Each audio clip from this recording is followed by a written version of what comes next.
Good morning, guys. Welcome to Professor Vipin's YouTube channel. In today's video, we are going to look at a sensitive topic, terrorism. And it should have been something that I should have published right after the Pulwama incident. And it's very unfortunate to see such an incident happen where so many of our soldiers have lost their lives, all because of the name of religion or for the sake of some person trying to take revenge on soldiers in our country. So let's understand what terrorism is first, and because this is a very sensitive topic, I will be taking a bit of long pauses because I need to catch my breath and I need to in fact have my thoughts clear when it comes to talking about something like this.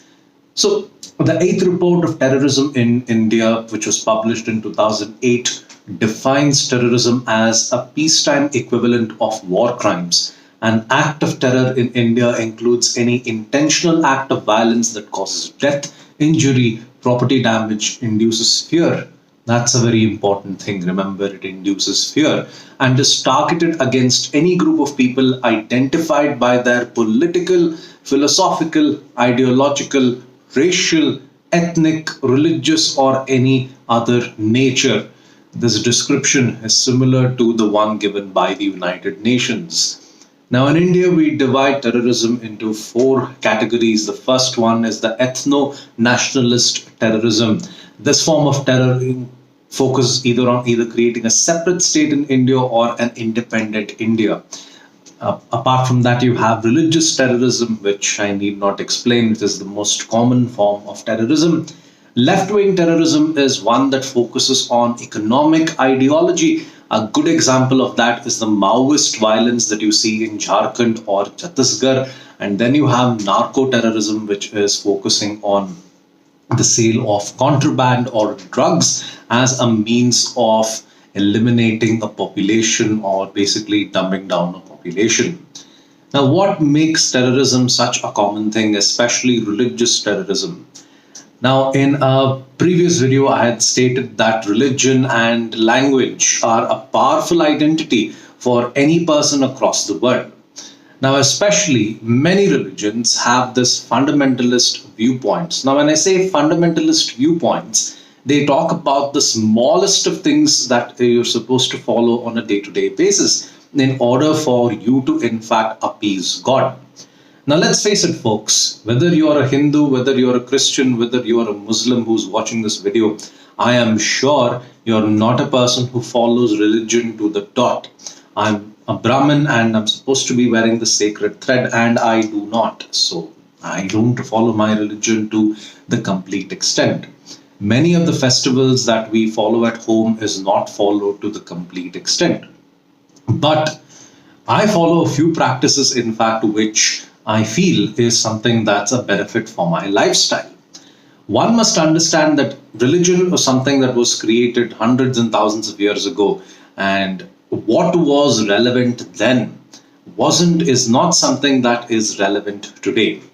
If you needed an army back then, it was easy for you to convince someone that, okay, this is something that you should follow because God wants you to follow something like this. And that's where Islamic fundamentalism has become a problem, where people tend to follow religion to the dot. And even if you may deny it by saying that, no, my religion is peaceful, it doesn't say such a thing.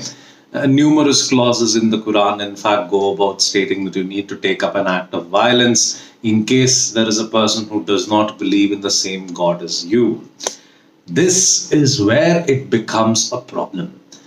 Now, especially to convince someone that they need to take up something this, you need a pretty fragile mindset. You need a very desperate individual for them to, in fact, take up something like this. Now, I know many Muslims, I know many people in fact, who, if I go tell them that, hey, you should do something like this, they're not really going to take it up because they are not in that state where they are so desperate that they need money, that they need a better lifestyle.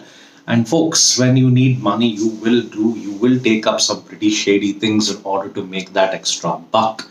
And that's what has happened with the people, in fact, who were responsible for the Pulwama incident. But it definitely does not justify that what they did is actually correct.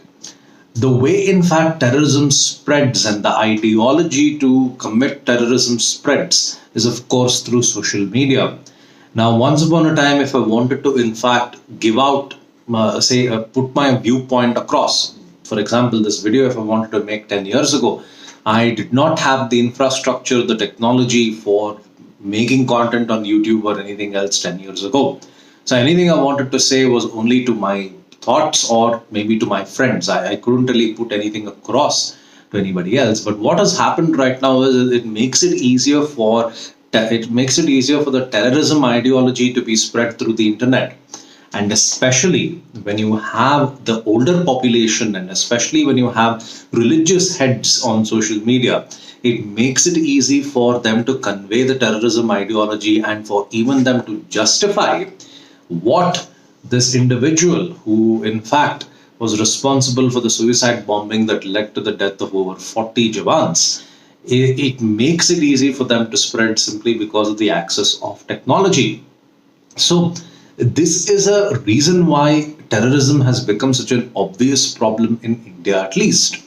So what can be done, especially the way in fact you can tackle these people who pick up a gun and try to fight the army, you need to put a bullet back in them in order to realize what their place is.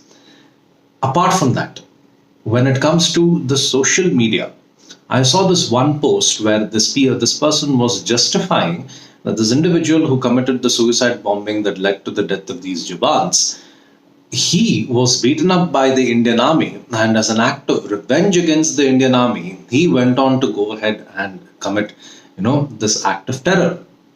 Does that justify it? Hell no. I've been beat up so many times. I've had many instances where I feel that there was something that was not right that was done towards me. But I did not take up a gun. I worked hard to, in fact, improve my life and make my life better. I cannot tell you the number of times my teachers have put me down throughout my school days. I honestly hate the first few years of my school simply because I had terrible teachers.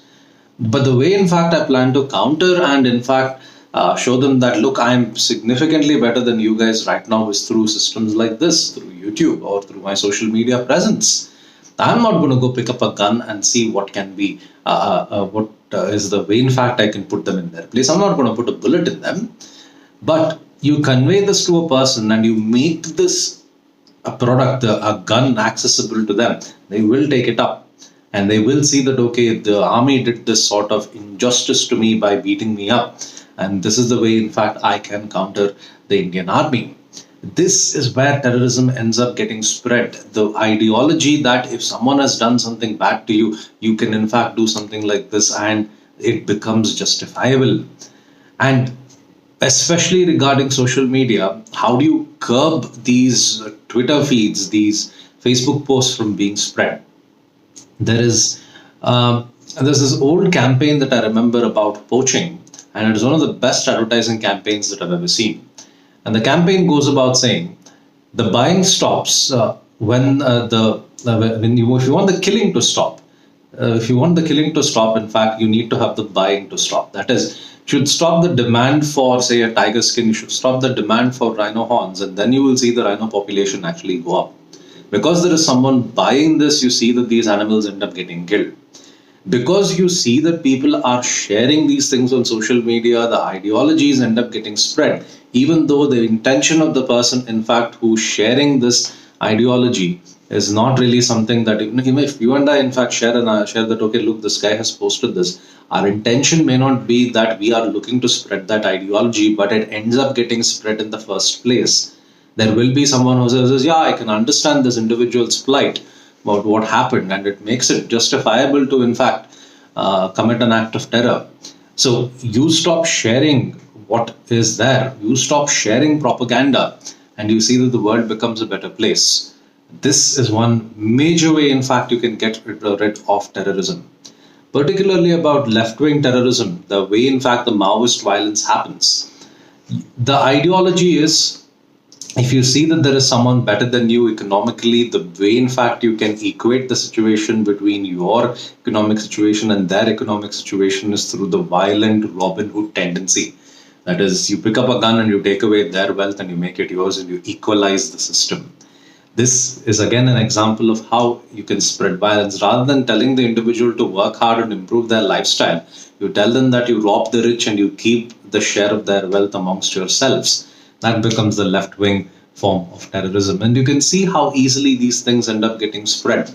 So, if you're able to, in fact, stop information from reaching places regarding these ideologies, you'll, in fact, be doing a big favor to the world regarding, in fact, controlling the spread of terrorism. What can be done for religious terrorism? Grow up and realize that not everything that you say in your holy book is, in fact, actually true. It's not necessary that you need to follow everything in your book. You can follow what is going to do good for you and what is going to do good for society. You need not follow everything to the dot, and you need not be so hard on yourself in following everything to the dot. So, this is what I wanted to say about terrorism, and this is what my take on the whole incident was. And can violence be used to, in fact, fight violence? Yeah, to an extent. I honestly believe that the idea of diplomacy with Pakistan is long gone. It's a case where we've had enough. And in fact, the only way I see that you can resolve this matter is, of course, through fighting fire with fire. Because you see that the person, it makes sense if the other person that you're talking to is a rational individual. But you're seeing that this is a country which is entirely run by a shadow government, and it's just a farce that they have elections, just a farce that they have a prime minister, president, or members of the parliament in their country. And when you know that the main people, in fact, who are responsible for this is, in fact, various terrorist groups, because you see how the government of Pakistan is able to openly keep a person like Hafiz Saeed as if he is a normal citizen every day, even though there is enough evidence that he is the mastermind behind the Mumbai 26/11 attacks in Mumbai. And when a person like Imran Khan makes comments like, we will take a hard stance against terror, it makes it very sensible for us to question. We have given you solid evidence regarding the 26/11 attackers, that these are the people, in fact, in your country who did it. And it's been years, and yet there has been no action in your country against these people who are involved. This shows that this is not a country that you can have talks with. Although it sounds very nice that you can have a talk with them, in reality it doesn't. Now I know that if you were to, in fact, have an act of war with Pakistan, that you will see many of our soldiers lose their lives as well. But I'm afraid in some situations you do see that violence becomes a necessity when talks fail. You see that the similar thing, in fact, happened with one of the biggest epics that was written in the world, the Mahabharata. The Pandavas did try to negotiate with the Kauravas and say that, look, we need to take what is our share, and the Kauravas outright refused. And we had enough diplomacy with the Kauravas to see what can be done, and we had to, in fact, take up a pretty powerful, violent effort in order to, in fact, take what was theirs. So this is what you can see happen with the state of terrorism. It's not always the case where talks tend to work, because the other person is not ready to listen to you. There are many countries who believe that they do not negotiate with terrorists. They have this policy where, in case a plane were to be hijacked, you see that we do not have call with the terrorist on the phone saying that, what do you want us to do in order for you to let go of the airplane. They end up shooting down the entire airplane. Their logic is, if you save a terrorist, he's going to kill a few thousand later. It's okay if we lose about a few dozen lives right now. I know that's very politically incorrect for me to say something like that, but that's a way, in fact, you can see that terrorism needs to be destroyed at its roots. So, anyway, folks, thank you for listening to me. Do like, share, and subscribe. My condolences to the people who lost their lives in the Pulwama incident. And as always, thank you for listening to me. Have a nice day. See you guys. Bye.